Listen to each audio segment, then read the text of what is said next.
UP के औरैया में कारोबारी दिलीप यादव की हत्या से पूरे जिले में सन्नाटा पसरा है।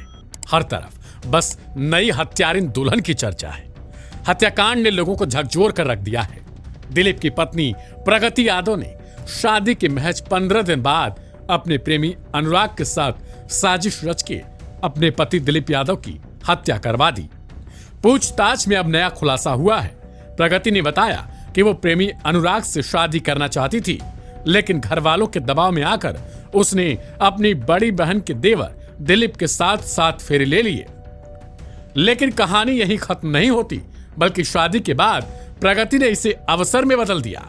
उसके दिमाग में एक शातिर प्लान आया, जिसमें उसने अनुराग और उसके साथियों को शामिल किया और एक होटल में शादी के 13वें दिन मिलकर पति की हत्या की सुपारी दे डाली।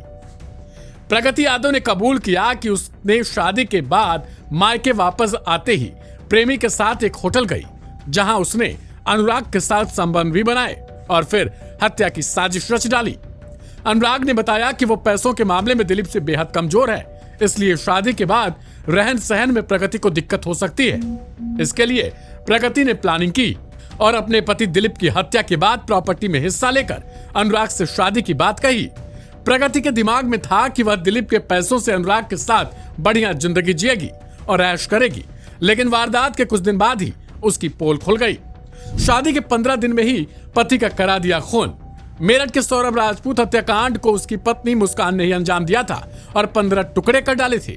वह मर्डर केस खूब चर्चा में रहा और इस बीच औरैया में प्रगति यादव ने भी ठीक वैसा ही कांड कर दिया, लेकिन उसका पति दिलीप उसके लिए अनुराग नहीं बन पाया और पुराने प्रेमी अनुराग के साथ मिलकर उसने कत्ल की साजिश रची। कारोबारी दिलीप यादव को लहूलुहान हालत में पलिया गांव के एक गेहूं के खेत में पाया गया था। उसे ग्रामीणों ने तुरंत ही पास के एक अस्पताल में एडमिट कराया, जहां से इटावा ले जाया गया और फिर ग्वालियर होते हुए आगरा तक इलाज चला, लेकिन उसे बचाया नहीं जा सका। इस मामले में परिवार को साजिश की आशंका पहले दिन से थी, लेकिन किसी को यह अंदाजा नहीं था कि उसकी साजिश नवविवाहिता पत्नी ने ही इसे अंजाम दिया है। 8 दिन में कैसे पकड़ी गई कातिल दुल्हन? औरैया के एसपी अभिजीत एस शंकर का कहना था कि पुलिस ने इस केस को 8 दिन के अंदर सुलझा लिया और उसमें सीसीटीवी फुटेज की अहम भूमिका थी। यह फुटेज पुलिस को न मिल पाई होती तो शायद मामले को हल करने में लंबा वक्त लगता। पुलिस का कहना है कि प्रगति यादव ने अपने जेवर और मुंह दिखाई की रस्म में मिले पैसों से 2 लाख रुपए का इंतजाम किया था। इन पैसों को दिलीप यादव की हत्या के लिए अपने प्रेमी को दिया भी था। फिर अनुराग ने एक सुपारी किलर रामजी नागर को रखा और उसे 1 लाख रुपए एडवांस दिया। वादा किया था कि काम हो जाने के बाद 1 लाख रुपए और देगा। उसी रामजी नागर ने इस हत्याकांड को अंजाम दिया और किसी काम के बहाने बाइक पर दिलीप यादव को ले गया। मरा समझकर छोड़ गया सुपारी किलर। वह अपनी समझ में उसे मरा छोड़कर भाग गया था, लेकिन ग्रामीणों ने जब दिलीप को देखा तो उसकी सांसें चल रही थी। इस तरह जिस प्रगति से 5 मार्च को अनुराग ने शादी की थी, उसने ही उसका कत्ल कराने की सुपारी दी थी। अंत में दिलीप यादव के 3 दिन इलाज के बाद उसकी मौत हो गई। शुरुआत में दिलीप के भाई ने हत्या के प्रयास का जो केस दर्ज कराया, वह अपने आप हत्या में तब्दील हो गया। पुलिस ने इस केस की जांच पूरे इलाके के तमाम सीसीटीवी फुटेज खंगालने के बाद की। इनमें से एक सीसीटीवी में रामजी नागर की बाइक पर दिलीप को बैठे देखा गया। वह दिलीप को किसी काम के बहाने से बाइक पर बिठाकर खेतों की ओर ले जा रहा था।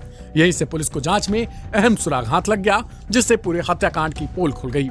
इस हत्याकांड के बाद प्रगति यादव के परिजनों का क्या कुछ कहना है, सीधे आपको उन्हीं से सुनवाते हैं। क्या नाम है आपका? आलोक कुमार।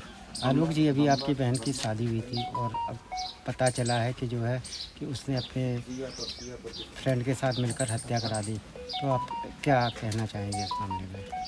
इस मामले में मुझे जो जानकारी है, जो सूचनाएं मिल रही हैं, वो सूचनाएं गलत। जो शादी हुई है वो लड़की और लड़के की रजामंदी से, दोनों परिवार की रजामंदी से शादी हुई है और जो इन्होंने घटना घटित की है, इसमें जो दोषी है उसको उचित न्याय मिले, उसको ज़्यादा से ज़्यादा सज़ा मिले। जो पुलिस की जो थ्योरी बता रही है कि उसमें जो है आपकी बहन भी शामिल थी, तो बहन को भी सज़ा दी जाए। बहन तो उसमें शामिल है और जो लड़के शामिल हैं उनको सज़ा दी जाए। इसमें हमारे परिवार का, घर का कोई दोष नहीं है और हम लोग इसमें लिखित में भी दे देंगे। मुझे उससे कोई लेना देना नहीं है, कोई मतलब नहीं। बहन जो आपकी थी, क्या पहले से पता था कि उसका कोई? नहीं, इस बारे में कोई जानकारी नहीं। एक पुलिस ने खुलासा किया जिसमें आपके भाई का भी नाम है, क्या कहना चाहेंगे आप? इसमें अगर मेरे भाई कहाँ थे उसको गिरफ्तार कर लीजिए। क्या पहले से पता था कि इस लड़की से आपके भाई का कोई संबंध है? ये नहीं, घर में किसी को मालूम नहीं था। अगर किसी को मालूम हो, ये करने देगा किसी का माँ बाप? बहन भी होगी, ये भी नहीं करने देगी। मर्डर कोई करने देगा? ये बताइए। प्रगति के बारे में क्या कहना चाहेंगी? हमें कोई जानकारी नहीं। जिसने अपने जो है पति की हत्या की, वो आपके गांव में कई साल से रह रही थी, कैसा व्यवहार था उसका? ये हमें कोई जानकारी नहीं है। तो अब आप क्या मांग करेंगी? अब आपके भाई को पुलिस ने पकड़ा है, तो क्या मांग करेंगी कि जिसकी हत्या हुई उसको किस तरीके से इंसाफ मिले? इंसाफ हम क्या बताएं आपको, बताइए। अगर मेरे भाई कहाँ थे तो उसको जेल भेज देना चाहिए। भाई का पहले कोई आपराधिक इतिहास तो नहीं रहा? किसी से नहीं रहा। व्यवहार कैसा था अनुराग का? अच्छा था। कोई क्या काम करता था भाई? अभी कुछ नहीं, पढ़ाई कर रहा था। किस क्लास में?